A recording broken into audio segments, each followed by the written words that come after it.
Hi students, welcome to our channel. இப்போ English exam நல்லபடியாக முடிச்சிட்டிங்க. Question ஈஸியாக வந்திருந்தது. இப்போ அடுத்த எக்ஸாம் உங்களுக்கு மேத்ஸ் எக்ஸாம் 7ஆம் தேதி மண்டே அன்னைக்கு நடக்குது. இந்த மேத்ஸ் எக்ஸாமுக்கு ஒரு 4 days டைம் இருக்குது. இந்த 4 days டைமை நீங்கள் எப்படி யூட்டிலைஸ் பண்ணிங்கன்னா உங்களுடைய போர்ஷன்ஸை நீங்கள் கம்ப்ளீட் பண்ணி ரெடி ஆகலாம் எக்ஸாமுக்கு அப்படின்ற ஒரு ஸ்டடி பிளானர் தான் பார்க்க போகிறோம். இதை பார்க்கறதுக்கு மேலே நீங்கள் இன்னும் நம்ம சேனலில் சப்ஸ்கிரைப் பண்ணி என்ன பண்ணிக்கிறீங்க, மறக்காமல் இந்த வீடியோக்கும் லைக் பண்ணிவிட்டு நம்ம வாட்ஸ்அப் சேனல்லையும் ஜாயின் பண்ணிக்கோங்க.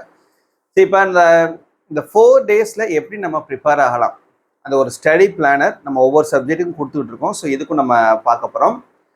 இப்போ இதில் நான் 3 கேட்டகரியாக கொடுத்துருக்கேன். சென்டம்க்கு ரெடியாக வேண்டிய ஸ்டூடெண்ட்ஸ் நீங்கள் இந்த 4 நாளில் எப்படி ப்ரிப்பேர் பண்ணலாம். ஆவரேஜாக படிக்கக்கூடிய ஸ்டூடெண்ட்ஸ் நீங்கள் ஒரு 70 to 80 மார்க்ஸ்குள்ளே எடுக்கிறதுக்கு நீங்கள் எப்படி ப்ரிப்பேர் ஆகலாம். அண்டு பாஸ் மார்க் எடுக்கணும்னு நினைக்கக்கூடிய ஸ்டூடெண்ட்ஸ் நீங்கள் ஒரு அபோவ் 40 to 50 மார்க்ஸ்குள்ளே, 40லேருந்து ஒரு 50 மார்க்ஸ்குள்ளே எடுக்கணும்னா நீங்கள் எப்படி ப்ரிப்பேர் ஆகலாம் அப்படின்ற இந்த என்டையர் பிளானையும் நான் இதை ஒரு வீடியோவில் நான் சொல்ல போகிறேன். ஸோ நீங்கள் எந்த கேட்டகரியில் வருவீங்க அப்படின்றது உங்களுக்கு தான் தெரியும், சரியா? ஸோ அதுக்கு ஏற்ற மாதிரி நீங்கள் ப்ரிப்பேர் பண்ணிக்கோங்க. பட் கண்டிப்பாக இதை நீங்கள் ஃபாலோ பண்ணிங்கன்னா உங்களுக்கு ரொம்பவே யூஸ்ஃபுல்லாக இருக்கும், சரியா? சரி, ஓகே. இப்போ 4 நாள் டைம் இருக்குது. 3, 4, 5, 6ஆம் தேதி, சரியா? 7ஆம் தேதி தான் உங்களுக்கு எக்ஸாம். இவன் 3 category: centum, average, pass mark. First நம்ம டே 1 3ஆம் தேதி தேர்ஸ்டே அன்னைக்குன்னு எப்படி நம்ம ப்ரிப்பேர் பண்ணணும். இப்போ மார்னிங் 5:30 to 7:30 டைமில் சென்டம் ஸ்டூடெண்ட்ஸ் 1 மார்க்கு, ஆவரேஜ் ஸ்டூடெண்ட்ஸும் 1 மார்க்கு, பாஸ் மார்க் ஸ்டூடெண்ட்ஸும் 1 மார்க். சரி, இந்த 2 மணி நேரம் ஃபஸ்ட்டு 1 மார்க். ஒரு 8 சாப்டர்ஸ் நமக்கு இருக்குதுன்னா ஒரு 3லேருந்து 4 சாப்டர்ஸ் நம்ம கம்ப்ளீட் பண்ணிக்கிறோம்.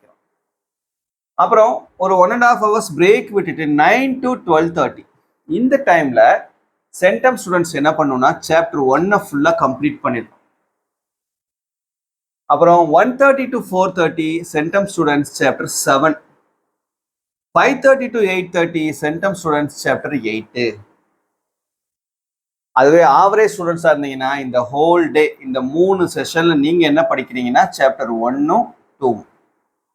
இதுவே நீங்கள் பாஸ் மார்க் ஸ்டூடெண்ட்ஸாக இருந்தீங்கன்னா நீங்கள் சாப்டர் 1 மட்டும், ஒரு ப்ராப்ளம் கூட ஒமிட் பண்ணாமல் எல்லா example and exercise problem chapter 1 மட்டும் இந்த ஹோல் டே நீங்கள் ஒர்க் அவுட் பண்ணி பாருங்க, போதும், சரியா? அடுத்து நைட்டு 9 மணிலேருந்து 10:30 மணி வரைக்கும் எல்லாருமே என்ன பண்ணுறீங்கன்னா கிராஃப் ஒர்க் அவுட் பண்ணி பாருங்க. 8 மார்க் கொஸ்டின் கிராஃபு முக்கியமானது. ஸோ இந்த கிராஃபை என்ன செய்யறோம்னா இந்த 1.5 ஹவர்ஸில் எல்லாருமே ஒர்க் அவுட் பண்ணி பார்த்துக்கிறோம், சரியா? ஸோ இதான் நீங்கள் டே 1ல் படிக்க வேண்டியது. அடுத்து டே 2 4ஆம் தேதி ஃப்ரைடே அன்னைக்குன்னு. ஸோ மார்னிங் 5:30 to 7:30 எப்பவும் போல என்ன பண்ண வேண்டியது 1 மார்க் கொஸ்டின்ஸை படிச்சுக்க வேண்டியது. அடுத்து 9 to 12:30 டைமில் சென்டம் ஸ்டூடெண்ட்ஸ் நீங்கள் ஃபஸ்ட்டு சாப்டர் 4 கம்ப்ளீட் பண்ணுறீங்க. அப்புறம் afternoon 1:30 to 4:30 chapter 5, 5:30 to 8:30 chapter 6. 3 chapters நீங்கள் கம்ப்ளீட் பண்ணுறீங்க 2வது நாள். இதுவே நீங்கள் ஆவரேஜ் ஸ்டூடெண்ட்ஸாக இருந்தீங்கன்னா இந்த ஹோல் செஷனில் நீங்கள் சாப்டர் 4ம் 5ம் கம்ப்ளீட் பண்ணுறீங்க, 2 சாப்டர்ஸ் கம்ப்ளீட் பண்ணுறீங்க.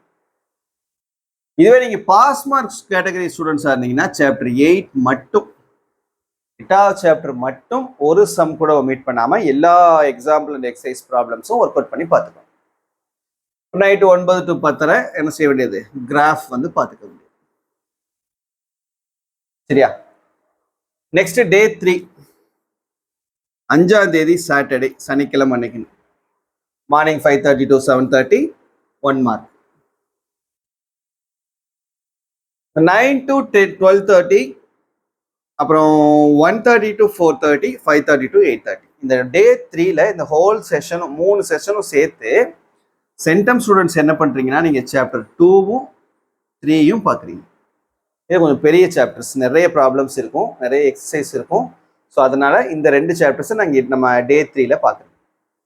இதுவே நீங்கள் ஆவரேஜ் ஸ்டூடெண்ட்ஸாக இருந்தீங்கன்னா 3rd சாப்டரில் எக்ஸசைஸ் 3.2, 3.8, 3.13, 14, 17, 18, 19. 6th சாப்டரில் எக்ஸசைஸ் 6.2, 6.3. 7th சாப்டரில் எக்ஸசைஸ் 7.3, 7.4. இந்த எல்லா எக்ஸசைஸையும் அதனுடைய எக்ஸாம்பிள் ப்ராப்ளம்ஸோட சேர்த்து பார்க்குறீங்க. 3rd chapter, 6th chapter, 7th chapter.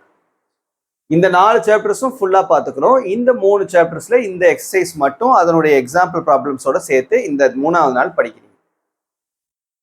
இதே நீங்கள் பாஸ் மார்க் ஸ்டூடெண்ட்ஸாக இருந்தீங்கன்னா சாப்டர் 2 மட்டும், சாப்டர் 2ல் இருக்கக்கூடிய ப்ராப்ளம்ஸ் மட்டும் எல்லாத்தையுமே ஒர்க் அவுட் பண்ணி பாருங்க. நைட்டு 9 மணிலேருந்து 10 வரைக்கும் கிராஃப். இதோட கிராஃப் கம்ப்ளீட் ஆயிரும், தரோ ஆயிரும். இப்போ 4வது நாள் 6ஆம் தேதி சண்டே என்னைக்குன்னா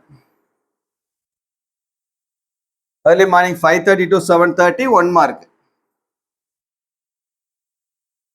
9 to 12:30 geometry பார்க்கணும், 8 mark கொஸ்டின். கிராஃப் கம்ப்ளீட் பண்ணிட்டோம். இப்போ ஜியாமெட்ரியும் கம்ப்ளீட் பண்ணிட்டோம்னா ரிமைனிங் இருக்கக்கூடிய டைம்ல ஃபுல்லா என்ன பண்ணிட வேண்டியது, ஒன்ஸ் மறுபடியும் எல்லா கான்செப்ட்ஸையும் ரிவைஸ் பண்ணி ஆகணும். இப்போ மறுநாள் எக்ஸாம் அன்னைக்குன்னு மண்டே 7ஆம் தேதி அன்னைக்குன்னு காலையில் ஒரு 4:30 to 7:30 எந்திரிச்சு என்ன பண்ணிட வேண்டியது, ரிவைஸ் பண்ணிக்கிட வேண்டியது. லாஸ்ட் மினிட் மட்டும் வரைக்கும்லாம் படிக்கக்கூடாது, சரியா? ஸோ இந்த டைமோட கம்ப்ளீட் படிக்கிறத சண்டே 9 மணிலேருந்து 12:30 மணியோட முடிச்சிடணும். சண்டே மதியத்துல இருந்து நம்ம ரிவிஷன் கான்செப்ட் தான். எல்லாத்தையும் என்ன பண்ண வேண்டியது, ஃபர்ஸ்ட்லேருந்து மறுபடியும் ஃபுல்லாக ஒரு தடவை ரிவைஸ் பண்ணாதான் எந்த அளவுக்கு ஞாபகம் இருக்குன்றது உனக்கு தெரியும். நீ படிச்சுக்கிட்டே போனீங்கன்னா கஷ்டம், சரியா? ஸோ இதை கரெக்டாக ஃபாலோ பண்ணுங்க. கண்டிப்பாக உங்களால் இந்த குறிப்பிட்ட டைமுக்குள்ள உங்களால் எல்லா சாப்டர்ஸுமே கம்ப்ளீட் பண்ண முடியும். மேத்ஸ்லையும் நீங்கள் நல்ல மார்க்ஸ் ஸ்கோர் பண்ணணும், சரியா? ஸோ அதுக்கு நம்ம அடுத்தடுத்து வீடியோஸ் கொடுக்குறோம், இம்பார்ட்டன்ட் ப்ராப்ளம்ஸ் வீடியோஸ் கொடுப்போம், எல்லா டிப்ஸ் வீடியோஸுமே கொடுப்போம். ஸோ அதை கரெக்டாக ஃபாலோ பண்ணி நீங்கள் உங்கள் எக்ஸாம்ஸை நல்லபடியாக எழுதுங்க. ஓகேவா? தேங்க்யூ.